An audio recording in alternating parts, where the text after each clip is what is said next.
வர்ண பகவான் பிழையால் சிவபெருமானின் அருளால் உருவானதே மாசி மகம். உங்களுக்கு தெரியுமா?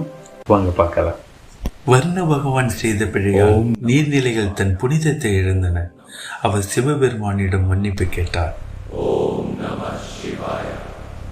அதற்கு சிவபெருமான் மாசி மாதத்தில் மக நட்சத்திர நாளில் கங்கை, யமுனை உள்ளிட்ட புனித நதிகள் ஒன்றிணைந்து நீராடினால் நீர்நிலைகள் மீண்டும் புனிதமடையும் என்றார்.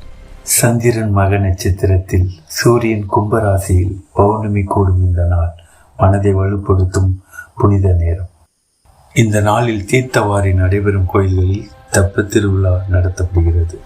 பக்தர்கள் புனித நீராடி இறைவனை வழிபடுகின்றனர். இந்த நாளில் விரதமிருந்து இறைவனை வணங்கினால் மறுபிறவி இல்லை என்றும் முன்னோர்களின் ஆசைகள் கிடைக்கும் என்றும் நம்பப்படுகிறது. 12 ஆண்டுகளுக்கு ஒரு முறை வியாழன் சிம்ம ராசியில் இருக்கும்போது கும்பகோணத்தில் மகாமகம் மிக சிறப்பாக கொண்டாடப்படுகிறது.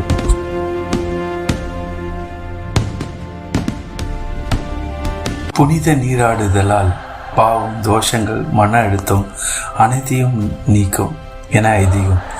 உடல் மட்டுமல்ல, மனமும் சுத்தமடையும்.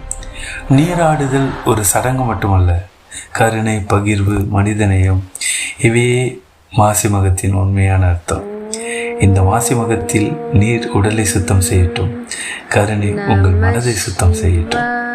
ஓம் நமச்சிவாய.